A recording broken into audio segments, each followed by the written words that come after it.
Guys, welcome back to our beautiful channel clarified learning. आज हम start करने जा रहे हैं मैथमेटिक्स में। मैकेनिक्स बहुत ही इंपॉर्टेंट पार्ट होता है मैथमेटिक्स में, तो इसमें हम डायनामिक्स आज पहले पढ़ने वाले हैं। सबसे पहला चैप्टर जो हमारा मैकेनिक्स में होने वाला है आज, सिंपल हार्मोनिक मोशन। तो आज का हमारा टारगेट क्या रहेगा वीडियो में? सबसे पहला टारगेट जो हमारा वीडियो में होने वाला है वो क्या होगा? Oscillatory motion, that is harmonic motion. Second हमारा टारगेट होने वाला है simple harmonic motion. And third हमारा थ्योरम होगा। इसमें थ्योरम में क्या है? Particle executes a simple harmonic motion in which the centre of attraction is O. Discuss the motion, ये हमारा आज का टॉपिक होने वाला है। ये थ्योरम बहुत ही इंपॉर्टेंट है इस चैप्टर के लिए। इस चैप्टर से थ्योरम पूछे जाता है, काल क्वेश्चन पूछे जाते हैं, तो इसमें थ्योरम वेरी इंपॉर्टेंट है। ठीक है, उसके बाद हम कुछ टर्म्स का मतलब समझ लेंगे, पीरियोडिक मोशन, और सेकंड क्या आ जाएगा? Mean position. अगर आप चैनल पहली बार आए, चैनल सब्सक्राइब करिए, वीडियो को लाइक कीजिए। चलिए वीडियो को स्टार्ट करते हैं।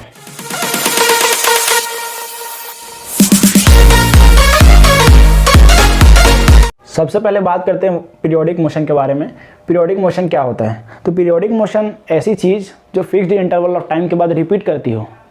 ऐसा चीज़ जो फिक्स्ड इंटरवल ऑफ टाइम के बाद रिपीट करते हो, जैसे कि एक सर्कल में अगर कोई पार्टिकल रोटेट कर रहा है तो एक पॉइंट से रोटेट किया, फिर इसी पॉइंट में आया, फिर रोटेट करता ही जा रहा है अगर वो, तो क्या हो गया? पीरियोडिक हो गया। मतलब फिक्स्ड इंटरवल ऑफ टाइम के बाद वो चीज़ बार बार रिपीट होता जा रहा है, इसलिए उसको क्या बोलेंगे हम? Periodic motion. इसका डेफिनेशन क्या कहता है? Repeat itself after a fixed regular interval of time is called periodic motion. मतलब ऐसी चीज़ जो किसी फिक्स्ड इंटरवल ऑफ टाइम के बाद रिपीट करती है। फॉर एग्जांपल कि अगर ये सन है,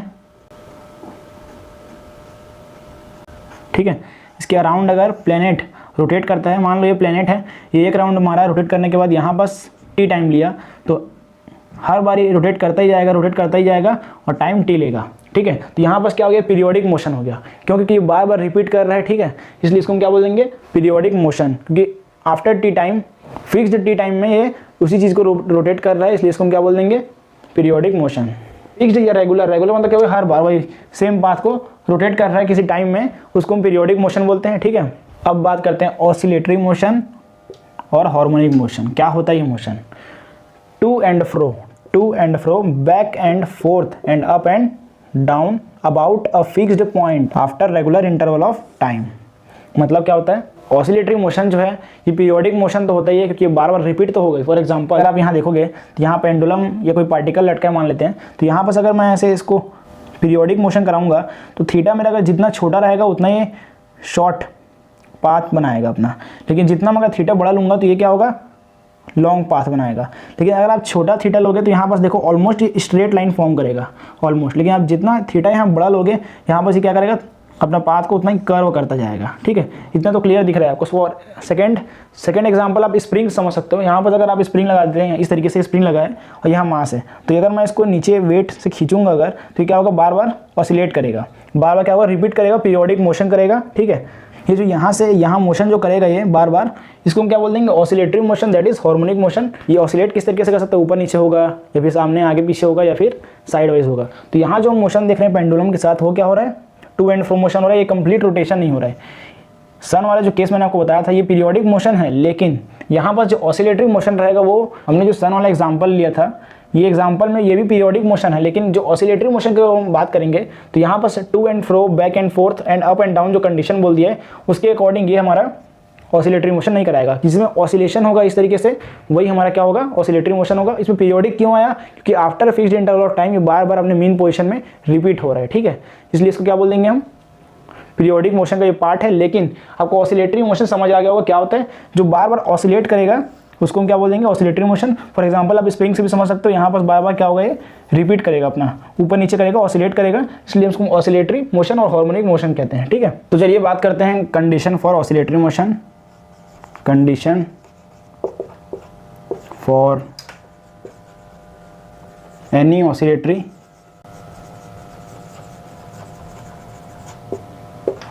या फिर हार्मोनिक मोशन।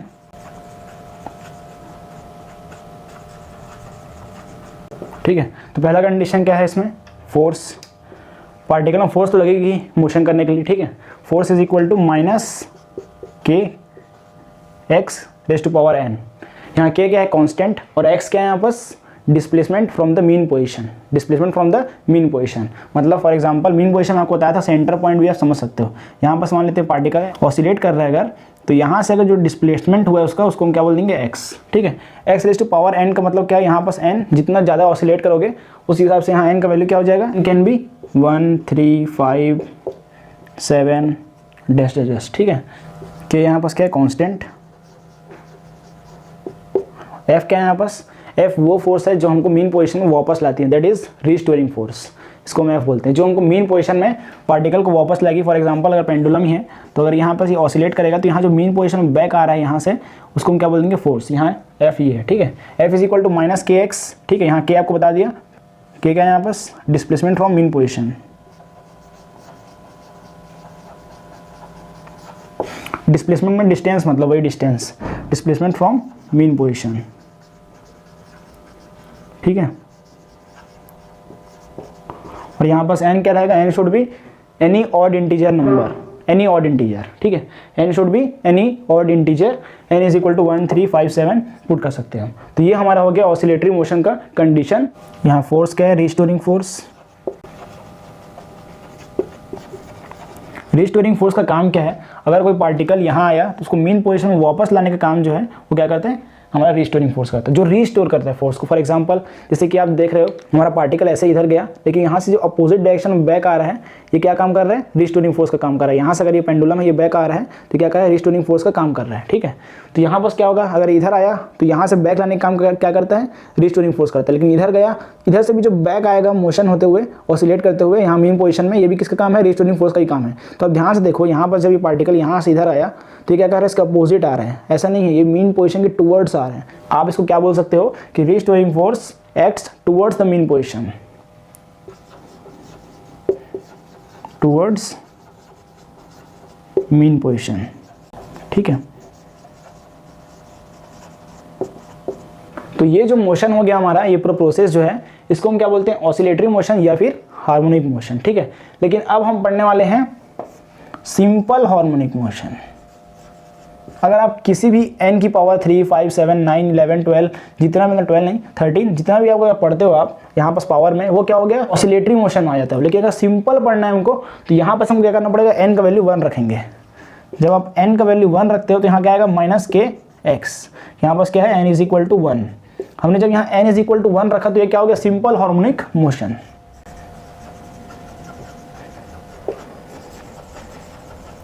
ठीक है। तो आज का जो हमारा टॉपिक है ओवरऑल, हमने हार्मोनिक मोशन समझ लिया, पीरियोडिक मोशन समझ लिया, मीन पोजीशन क्या होता है वो समझ लिया। तो अब हम सिंपल हार्मोनिक मोशन में पहुंच चुके हैं। ये भी ऑसिलेटरी मोशन ही है, लेकिन जब यहाँ आप n इज इक्वल टू 1 रखते हो तो ये क्या हो जाता है, सिंपलेस्ट फॉर्म में कन्वर्ट हो जाता है। तो हम आज इस वीडियो में क्या पढ़ने वाले हैं, सिंपल हार्मोनिक मोशन। इसका डेफिनेशन देखते हैं, इसको आपको नोट डाउन करना है, उसके बाद डायरेक्ट हम थ्योरम स्टार्ट करेंगे। ठीक है। अभी तक हमने बात किया ऑसिलेटरी मोशन के ऊपर, लेकिन अब हम बात कर रहे हैं simple harmonic motion.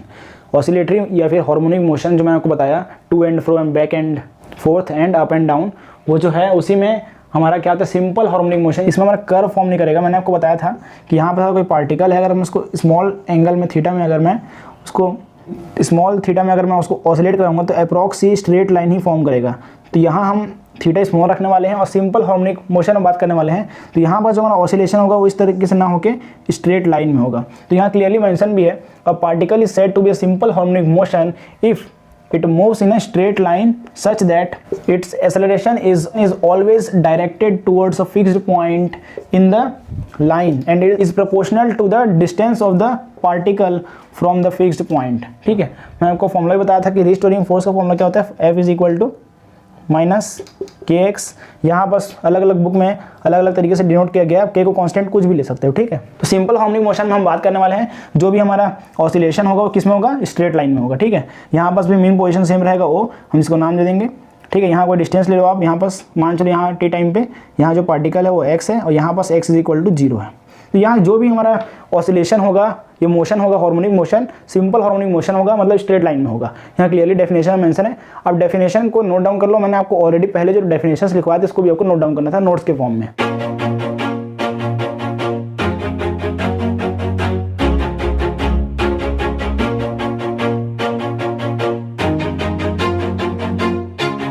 Always do it on my own, so I gotta get through it. And the only thing I know is to love what I'm doing. Never give up, never slow, till I finally prove it. Never listen to the no's, I just wanna keep moving. Keep my head up when I act, head up that's a fact. Never looking back, I'm हम सबसे most important part की ओर बढ़ चुके हैं। तो अभी हमारा theorem है, particle executes a simple harmonic motion in which the center of attraction is O discuss the motion. अब इसको स्टेटमेंट पढ़ने के बाद हमको डायग्राम बनाना है। तो मान लेते हैं कि यहाँ सपोज सिंपल हार्मोनिक मोशन है, मतलब क्या होगा, स्ट्रेट लाइन में होगा। तो यहाँ से हम एक स्ट्रेट लाइन ड्रॉ कर लेते हैं, ठीक है। इसका नाम देते हैं ए, इसका नाम बी, ठीक है। ये हमने पॉइंट मान लिया, स्ट्रेट लाइन मान लिया। ये भी है हमारा स्ट्रेट लाइन। इसके जस्ट सेंटर में हम क्या कर लेते हैं, ओ मान लेते हैं, क्योंकि हमारे यहाँ centre of attraction clearly mention है ओ। तो यहाँ हमने पॉइंट, फिक्स्ड पॉइंट क्या ले लिया, ओ, जो कि हमारा मीन पोजीशन रहेगा। किसी भी पार्टिकल का ये मीन पोजीशन है। और यहाँ बस हम एक पॉइंट लेते हैं पी। सपोज यहाँ एक पॉइंट पी है जो कि किसी एक्स डिस्टेंस में टी टाइम पे, किसी भी टी टाइम पे ये पार्टिकल यहाँ पास है जो कि एक्स डिस्टेंस पे है, ठीक है। और यहाँ पास क्या होगा, इस पॉइंट में एक्स का वैल्यू क्या है, 0, क्योंकि अभी मीन पोजीशन में रेस्ट में है। लेकिन यहाँ पास किसी टी टाइम पे पार्टिकल का जो डिस्टेंस है मीन पोजीशन से वो क्या है, एक्स है। इतना आपको दिमाग में रखना है पहले। उसके बाद यहाँ पास आपको मालूम होना चाहिए कि वेलोसिटी क्या होता है, dx/dt, ये आपको मालूम होना चाहिए फर्स्ट थिंग। और सेकंड थिंग क्या है, यहाँ पास एक्सेलरेशन जो है, ये हमारा डबल डिफरेंशिएशन किसका होता है, वेलोसिटी का। अगर डबल आप करते हो, सेकंड ऑर्डर में करते हो, तो क्या हो जाता है, एक्सेलरेशन हो जाता है, ठीक है। तो ये आपको मालूम होना चाहिए। अब हम सॉल्व करेंगे, ठीक है।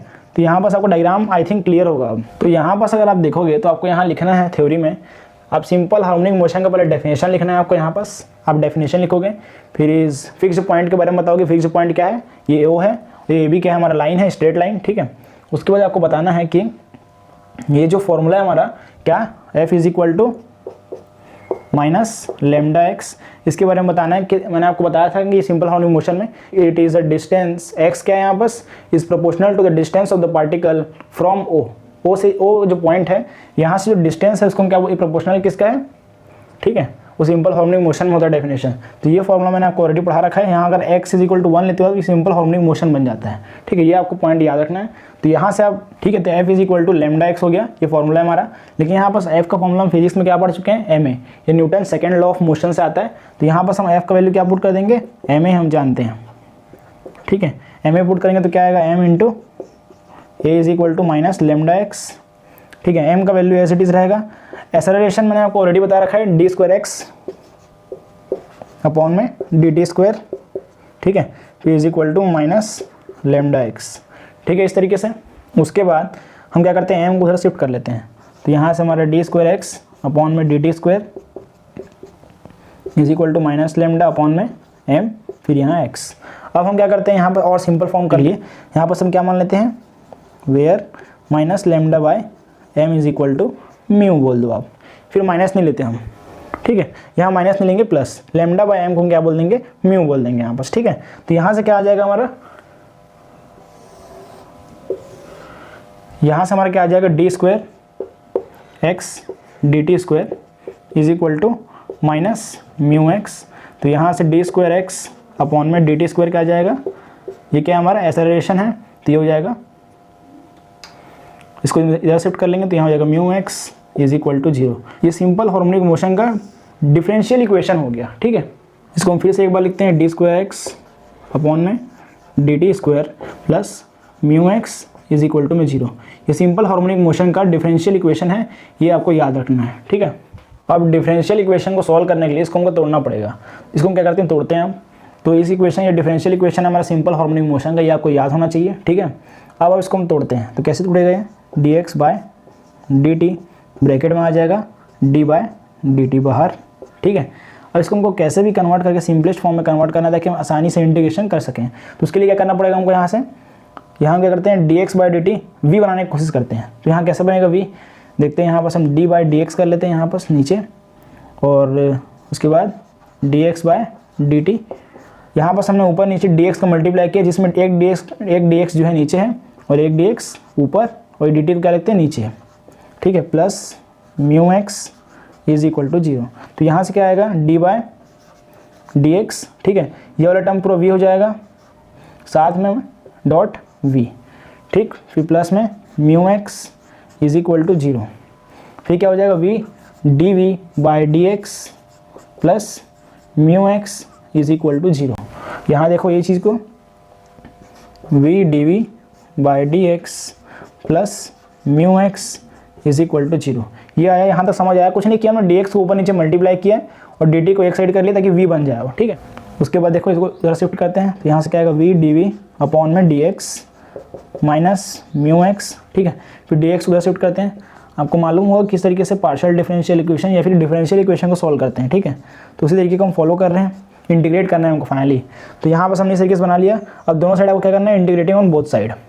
जब इंटीग्रेट करोगे तो यहाँ क्या आ जाएगा वी स्क्वायर अपॉन में 2, ठीक है। फिर इज इक्वल टू यहाँ क्या हो जाएगा माइनस म्यू कॉन्स्टेंट है, फिर एक्स स्क्वायर अपॉन में 2, ठीक, प्लस में सी।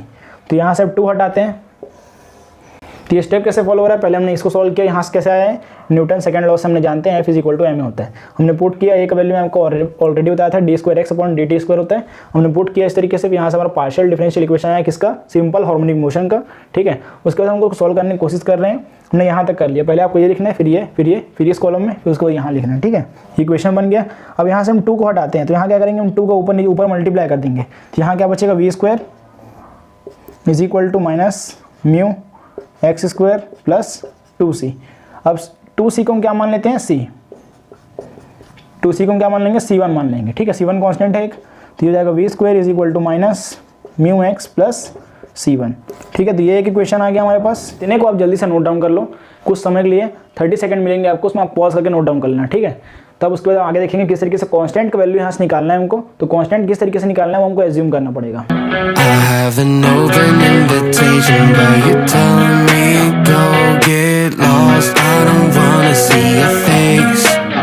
Yeah, what the hell? So why don't we stay out till the morning light? 'Cause two wrongs can make a right. We're just doing what we're feeling right now. So Chardonnay, we camp in the parking lot. Need traces of plastic cups. We're just doing what we're feeling right now.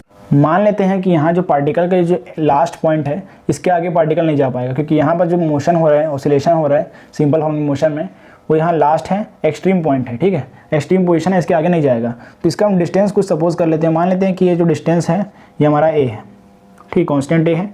तो यहाँ पर अगर हम इस point का बात करें, constant निकालने के लिए हमको क्या करना पड़ता है, या तो हम इनिशियल पॉइंट देखेंगे, ठीक है, या फिर हम लास्ट पॉइंट देखते हैं। तो इस इक्वेशन में हमको c1 निकालने के लिए एक्सट्रीम पोजीशन में जाना पड़ेगा, जो हमारा लास्ट पॉइंट है, ठीक है। तो यहाँ पर ध्यान दो, यहाँ पास क्या क्या है, v का वैल्यू 0, किसके आगे, यहाँ वेलोसिटी 0 होगा तभी तो वो बैक करेगा यहाँ से, ठीक है। तो यहाँ पास क्या होगा, वेलोसिटी 0 है। और यहाँ क्या जानते हैं, यहाँ पर जो वैल्यू है ये OB का वैल्यू क्या है, यहाँ पास OB का वैल्यू यहाँ पास a दिया है, ठीक है। ये दो चीज़ हमको मालूम है, ये दो चीज़ हमको मालूम है, ठीक है। लेकिन उसके बाद यहाँ पास क्या होगा, x is equal to a होगा। क्यों x is equal to a, क्यों, ये x क्या है, हमारा डिस्टेंस है जो कि पार्टिकल ट्रेवल करता है। लेकिन यहाँ पास पार्टिकल कहाँ तक गया है, OB तक पहुँच गया, तो हम डिस्टेंस क्या लेंगे, a लेंगे। यहाँ जो डिस्टेंस देख रहे हो आप, ये हमारा P पॉइंट तक का है, लेकिन अभी जो हम डिस्टेंस मान रहे हैं एक्सट्रीम पॉइंट, ये B पॉइंट तक का है। तो यहाँ B का डिस्टेंस क्या है, a है, तो यहाँ हमको x is equal to a मानना पड़ेगा, ठीक है। तो ये जो तीनों वैल्यू है, इसको वैल्यू को पुटअप करते हैं किस इक्वेशन में, ये वाला इक्वेशन है। हमने पहले सॉल्व किया, इसको आपको नोट डाउन कर लेना है, ठीक है। अब इसको सॉल्व करते हैं यहाँ से। तो यहाँ वैल्यू पुटअप करोगे तो v का वैल्यू क्या आ जाएगा, 0 is equal to minus mu, यहाँ x का वैल्यू क्या आ जाएगा, यहाँ x स्क्वायर था, ठीक है। तो यहाँ x का वैल्यू क्या आ जाएगा, a स्क्वायर प्लस c1। तो यहाँ c1 का वैल्यू आसानी से निकाल रहा है म्यू a स्क्वायर, ठीक है। तो आप इस इक्वेशन को नाम दे दो इक्वेशन नंबर 2, ठीक है। तो इसमें आप पुट करते हैं वैल्यू, c1 का वैल्यू इसमें पुट करते हैं। तो जब आप इसमें वैल्यू पुट करोगे तो क्या आएगा, V square is equal to minus mu X square plus mu A square. तो यहाँ से क्या आएगा, V square is equal to, यहाँ आप उल्टा कर दो, म्यू कॉमन लेंगे यहाँ से, तो क्या आ जाएगा, a square minus x square. तो यहाँ से v का वैल्यू क्या आ जाएगा, under root plus minus mu ए स्क्वायर माइनस एक्स स्क्वायर, ठीक है। अब म्यू को भी बाहर निकालते हैं यहाँ से आगे सॉल्व करने के लिए, तो क्या आ जाएगा, plus minus under root mu ए square minus x square, bracket में ये रूट में रहेगा, ये भी हमने म्यू रूट को बाहर निकाल लिया, ठीक है। जब बाहर निकालेंगे तो आपको v का वैल्यू मालूम है ऑलरेडी, क्या होता है, dx बाय dt, ठीक है, वहाँ मैंने लिखा भी है। फिर यहाँ बस क्या आएगा, म्यू, फिर अंडर रूट में ए स्क्वायर माइनस एक्स स्क्वायर, ठीक है, ये आ गया इतना। तो यहाँ जो आप वैल्यू देख रहे हो प्लस माइनस दोनों है, ठीक है। लेकिन यहाँ हम सपोज करते हैं, यहाँ पास हमारा पॉइंट था, हमने कहाँ से वैल्यू निकाला, कांस्टेंट का। c1 का वैल्यू हमने इस पॉइंट माना कि एक्सट्रीम जो लास्ट पोजीशन है, यहाँ पास हमारा पार्टिकल है, ठीक है। लेकिन यहाँ से जब वो वापस जाएगा, यहाँ से इमेजिन करो आप, यहाँ जो पार्टिकल अगर ऑसिलेट होकर वापस जाएगा, यहाँ से ऐसे होने के बाद जब वापस जाएगा तो क्या होगा, नेगेटिव आएगा, क्योंकि डायरेक्शन क्या है, उसका अपोजिट है। पहले इधर आ रहा था, फिर उसका अपोजिट जा रहा है, इसलिए क्या होगा, यहाँ पास हम नेगेटिव लेके चलेंगे, ठीक है। यहाँ प्लस माइनस दोनों आएगा, लेकिन यहाँ भी हम नेगेटिव लेके चलेंगे। अब हम सॉल्व करते हैं, तो यहाँ से क्या आएगा, ये नीचे हो जाएगा, तो क्या हो जाएगा, 1 by under root A square minus x square D X is equal to under mu minus में डी टी। इस माइनस को आप इधर शिफ्ट कर दो तो यहाँ हो जाएगा माइनस, इधर माइनस आ जाएगा, ये प्लस हो जाएगा। ठीक है, हमने क्या किया, इस माइनस को इधर शिफ्ट कर दिया, यहाँ माइनस हो गया, ये प्लस हो गया। ठीक है, उसके बाद क्या करना है आपको, इंटीग्रेट करना है नॉर्मली। अब इंटीग्रेट करते हैं तो इसका फॉर्मूला क्या होता है, जल्दी बताओ आप। माइनस तो कांस्टेंट हो गया, मतलब बाहर रहता है माइनस, ये हो गया आपका साइन। इसका फॉर्मूला क्या होता है, integration 1/√a² minus x square का फॉर्मूला क्या होता है, साइन इनवर्स x/a।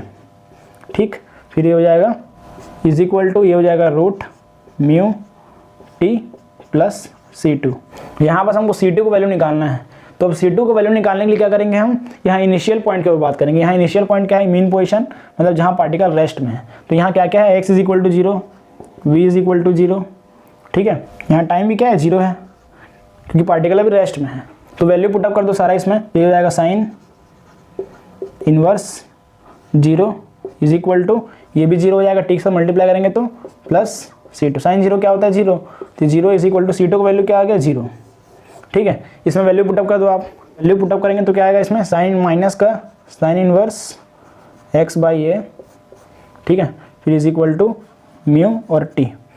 अब क्या करते हैं, साइन इनवर्स को हम उधर ले जा लेते हैं, तो यहाँ से क्या हो जाएगा, minus x/a sine inverse mu T हो गया। अब इस माइनस को इधर शिफ्ट कर दो आप, और यहाँ से x का वैल्यू निकाल लो। तो यहाँ जब माइनस का वैल्यू शिफ्ट करेंगे उधर, तो क्या आएगा, x, a को इधर शिफ्ट करते हैं और माइनस को भी, तो minus a sine mu T. तो यहाँ से हमारा डिस्प्लेसमेंट आ गया, मतलब x का वैल्यू आ गया, क्योंकि हमको यहाँ से x का वैल्यू भी निकालना था। तो हमने यहाँ से x का वैल्यू डिस्प्लेसमेंट निकाल लिया। अब हम डिस्टेंस निकाल चुके हैं, मतलब डिस्प्लेसमेंट x का वैल्यू निकाल चुके हैं t टाइम पे, इस पॉइंट में। लेकिन अगर हमको यहाँ से यहाँ तक का मूवमेंट का टाइम निकालना है, टाइम पीरियड, कैपिटल T या स्मॉल t बोल सकते हो आप, हमको t टाइम निकालना है। तो यहाँ सपोज करते हैं कि x का वैल्यू a है, हम किस इक्वेशन में रखेंगे x का वैल्यू a, इस इक्वेशन में। सपोज करो आप इक्वेशन नंबर उसको हम 3 दे दिए, तो फ्रॉम इक्वेशन 3 यहाँ से क्या आ जाएगा, हमारा वैल्यू निकालना है हमको t का। ठीक है, तो यहाँ वैल्यू रखो, x का वैल्यू अगर a रखेंगे हम, तो क्या आएगा, a = -a sine mu T. ठीक है, तो यहाँ से a कैंसिल, तो यहाँ बचा क्या, तो यहाँ माइनस नहीं लेंगे, यहाँ हम टाइम निकाल रहे हैं, टाइम में हम माइनस नहीं होता, इसलिए हम टाइम में माइनस नहीं लेंगे यहाँ पास। ठीक है, तो यहाँ पास हम माइनस नहीं लेंगे, तो यहाँ a कैंसिल हो गया। उसके बाद क्या होगा, ये यहाँ बचेगा 1 = साइन म्यू टी। ठीक है, तो 1 क्या होता है, sine π/2 is equal to mu into t. यहाँ साइन सामने है, सॉरी। ठीक है, साइन म्यू टी, तो यहाँ से साइन, सपोज एंगल कैंसिल हो गया, यहाँ क्या बचेगा, π/2 is equal to mu T. तो यहाँ से आप टी का वैल्यू निकाल लो, यहाँ से हम क्या करेंगे, टी का वैल्यू निकालेंगे। तो टी का वैल्यू क्या आएगा, टी इज इक्वल टू आ गया हमारे पास π/2 म्यू। तो हमने क्या निकाल लिया, टी टाइम निकाल लिया, हमने स्मॉल टी का वैल्यू निकाल लिया। हमको टाइम पीरियड निकालना है, तो यहाँ हमने कुछ नहीं किया, पहले हमने कांस्टेंट वैल्यू निकाल लिया। कांस्टेंट निकालने के बाद हमने यहाँ से v को सिंप्लीफाई करके x का वैल्यू निकाल लिया। तो यहाँ से कैसे लिखना है आपको, पहले इस वाली लाइन को लिखना है, फिर इस रो को, फिर इस रो। ठीक है, इसको आप जल्दी से नोट डाउन कर लो, आपको सेकेंड के टाइम मिलेगा। ठीक है, Always do it on my own, so I gotta get through it. And the only thing I know is to love what I'm doing. Never give up, never slow, till I finally prove it. Never listen to the no's, I just wanna keep moving. Keep my head up when I act, head up, that's a fact. Never looking back, I'ma keep myself on track. Keep my head up, staying strong, always moving on. Feel I don't belong, tell my thoughts to move along. Push myself to be the best, die with no regrets. Live with every हमारे यहाँ से small T का value आ चुका है। अब हम क्या करते हैं, टाइम पीरियड निकालते हैं, कहाँ से कहाँ का, a to b का। ठीक है, यहाँ से यहाँ का जो टाइम पीरियड है वो क्या आएगा, फॉर्मूला क्या होता है इसका, time period capital T is equal to क्या होगा, 4 multiply time taken from o to b, इसका क्या है, स्मॉल t। ठीक है, तो यहाँ वैल्यू रखो आप, 4 मल्टीप्लाई t का वैल्यू क्या है, π/2 म्यू। तो यहाँ से क्या आएगा, 2 कैंसिल, तो जाएगा 2π/μ। तो यहाँ से कैपिटल D का वैल्यू क्या आया, 2π/μ। ये भी आपको लिखना है। हमने डिस्प्लेसमेंट निकाल लिया, टाइम निकाल लिया, टी टाइम पे टाइम पीरियड निकाल लिया। अब क्या बचा हमारा, फ्रीक्वेंसी। फ्रीक्वेंसी का फॉर्मूला क्या होता है, 1 टाइम पीरियड। ठीक है, तो 1 टाइम पीरियड। तो यहाँ पास फॉर्मूला क्या हो जाएगा, हमारा टाइम पीरियड आ चुका है, वैल्यू पुट कर दो यहाँ पास। तो इसी का उल्टा हो जाएगा, 2π/μ। तो हो जाएगा म्यू अपॉन में 2 पाई। ठीक है, तो यहाँ से फ्रीक्वेंसी का वैल्यू क्या आ गया, म्यू अपॉन में 2 पाई। तो ये हमारा टारगेट था आज का। हमने आज क्या क्या पढ़ लिया, सिंपल हार्मोनिक मोशन पढ़ा। सबसे पहले हमने बात किया पीरियोडिक मोशन क्या होता है, ऐसा मोशन जो रिपीट होता हो, repeat itself after interval of time. ठीक है, रेगुलर इंटरवल ऑफ टाइम, मतलब बार बार वो रिपीट होता है, उसको हम क्या बोलते हैं, पीरियोडिक मोशन हमने बोल दिया। फिर ऑसिलेटरी मोशन क्या होता है, जो बार बार ऑसिलेट करता हो इस तरीके से, ये बार बार जो ऑसिलेशन होगा उसको क्या बोल देंगे, ऑसिलेटरी मोशन। मैंने आपको एग्जांपल भी दिया कि पेंडुलम है वो किस तरीके से ऑसिलेट होता है, वो भी एक पीरियोडिक मोशन का ही पार्ट है। बट पर यहाँ आपको ध्यान ये रखना है कॉन्सेप्ट में कि सन के अराउंड जो प्लेनेट रोटेशन करता है, मतलब रोटेशन करता है, वो पीरियोडिक मोशन है, लेकिन ना कि ऑसिलेटरी मोशन है। ऑसिलेटरी मतलब क्या होता है, किसी कर्व की तरह या स्ट्रेट लाइन में मोशन होता हो, उसको हम ऑसिलेटरी मोशन बोलते हैं। उसके बाद हमने क्या बात किया, सिंपल हार्मोनिक मोशन। सिंपल क्या होता है, इसमें हम स्ट्रेट लाइन के ऊपर बात करते हैं, ना कि कोई कर्व ना कुछ। इसमें थीटा है हमारा छोटा होता है, इसलिए हम इसको सिंपल हार्मोनिक मोशन बोलते हैं। इसको सिंपलेस्ट हार्मोनिक मोशन भी आप कह सकते हो। ठीक है, फिर हमने हमारा टारगेट क्या था, थ्योरम सीखा। मीन पोजीशन क्या होता है मैंने आपको बताया, थ्योरम बहुत ईजी था। थ्योरम मैंने स्टेप बाय स्टेप समझाने की कोशिश किया आपको, आई होप आपको समझ आ गया होगा। फिर मिलते हैं किसी और नए टॉपिक के साथ, तब तक के लिए जय हिंद, जय भारत, वंदे मातरम।